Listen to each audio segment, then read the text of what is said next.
Good evening. ఈరోజు మా అమ్మమ్మ బైబిల్ నుంచి నెహెమ్యా గ్రంథం మనకి అర్థమయ్యేలా చెప్తుంది. అప్పుడు నెహెమ్యా ఆ ఊరి అన్ని గుమ్మముల దగ్గర పెంట ద్వారము,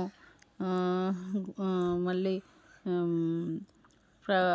గొర్రెల గుమ్మము, మళ్ళీ లోయ గుమ్మము, అన్నిటి దగ్గరికి వెళ్ళి అన్నీ చూసి ఎక్కడ ఏ విధంగా ఉంది, ఏమేం కాలిపోయినాయి అని అన్నీ చూసి చాలా దుఃఖపడి తర్వాత అందరి దగ్గరికి వచ్చేసి వాళ్ళ దగ్గర మీరంతా కలిసి రండి, మనం ప్రార్థన చేద్దాము అనేసి అవి కట్టాలి అన్నప్పుడు ఒకడు సన్బల్లటు టోబు అని ఇద్దరు ఉంటారు అక్కడ చెడ్డవారు.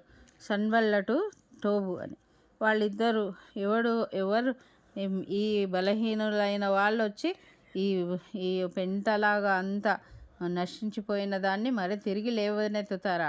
వాళ్ళకి ఎంత ధైర్యము, వాళ్ళకి ఏం శక్తి ఉందా?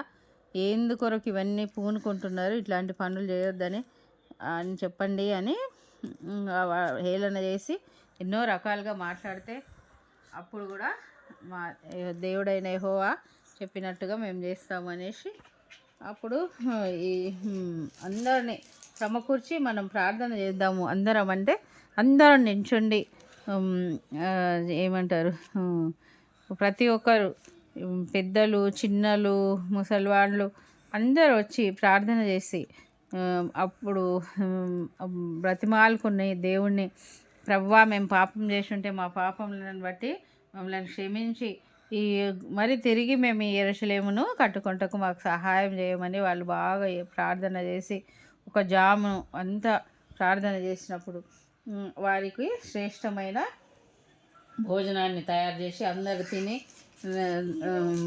ఇంటికి పోండి, అప్పుడు మనము తలుపులు పట్టణ ప్రాకారం కట్టి తలుపులు నిలిపి అన్నీ మనం చేద్దామనేసి అన్నీ వాళ్ళు నెహెమ్యా అన్నీ సమకూర్చి చేసి యెహోవాకు నమస్కారం చేసి అవన్నీ మరి చేస్తూ ఉంటే ఇంకా వాళ్ళు మధ్యలో వచ్చి మిమ్మల్ని నిన్ను చంపాలని చూస్తున్నారు అని ఒకడు చెప్తాడనమాట. నిన్ను చంపాలని చూస్తుండు, నేను రహస్యంగా వచ్చిన, నువ్వు దాగుకో దేవుని గర్భాలయంలో వెళ్ళి అని చెప్తే, నేనెందుకు దాక్కుంటా అట్లా దొంగలాగా, నేను ఎప్పటికీ అలా దాచుకోను, ఏదైతే అదైంది, నన్ను చంపాలంటే కూడా దేవుని నిర్ణయం లేదు, చంపలేరు అనేసి నెహెమ్యా ధైర్యంగా చెప్పినప్పుడు కొద్ది రోజులు అయినాక తెలుస్తుంది వాడు నాటకం డబ్బులు తీసుకొని అట్లా వీళ్ళు దాక్కుంటే రేమో భయపడతానే లేడని భయపెట్టాలని అట్లా చెప్పిండు అనమాట.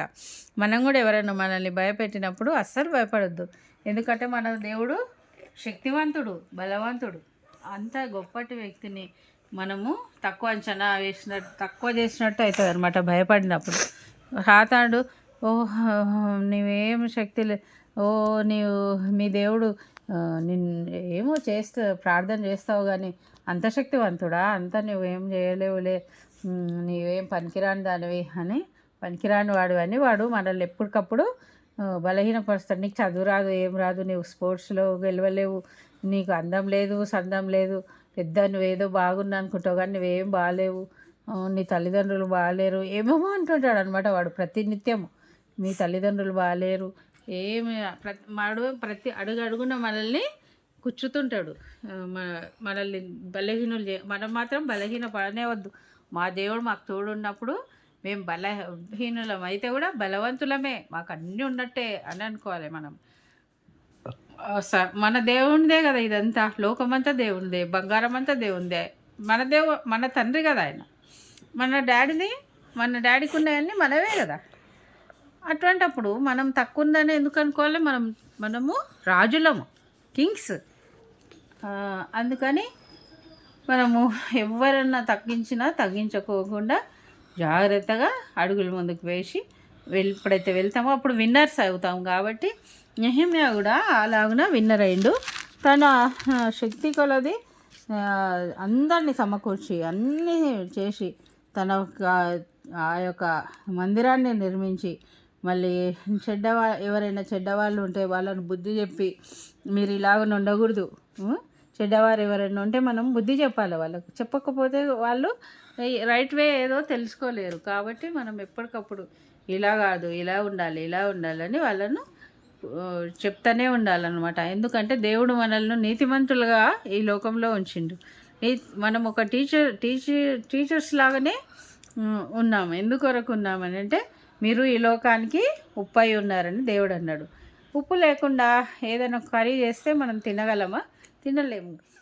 అదే ఆ కూర అబ్బో ఇదేం బాగాలేదు, ఇది ఎంత చేదుగా ఇలా ఉన్నది అనేసి అంతా పడేస్తాము. కానీ ఎప్పుడైతే దాంట్లో ఉప్పు చేరుస్తారో అప్పుడు అది రుచికరంగా మారుతుంది. కాబట్టి ఇంకా కొద్దిగా ఉందా, ఇంకా కొద్దిగా ఉందా అనేసి వాళ్ళు అందరూ హ్యాపీగా ఆ యొక్క కర్రీని తిని ఆస్వాదిస్తారు.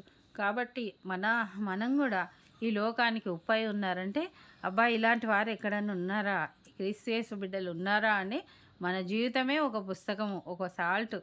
మనం లోకానికి మీరు లోకానికి వెలుగై ఉన్నారంటున్నారు. చీకటి ఎక్కడన్నా ఉంటే అబ్బా ఏదన్నా క్యాండిల్ ఉందా, లేక కనీసం ఒక టార్చ్ లైట్ ఉందా, వెలుగు వస్తే బాగుంటుంది అనేసి ఒక క్షణం కూడా జీవించలేనట్లు బాధ అనిపిస్తుంది వెలుగు లేకపోతే.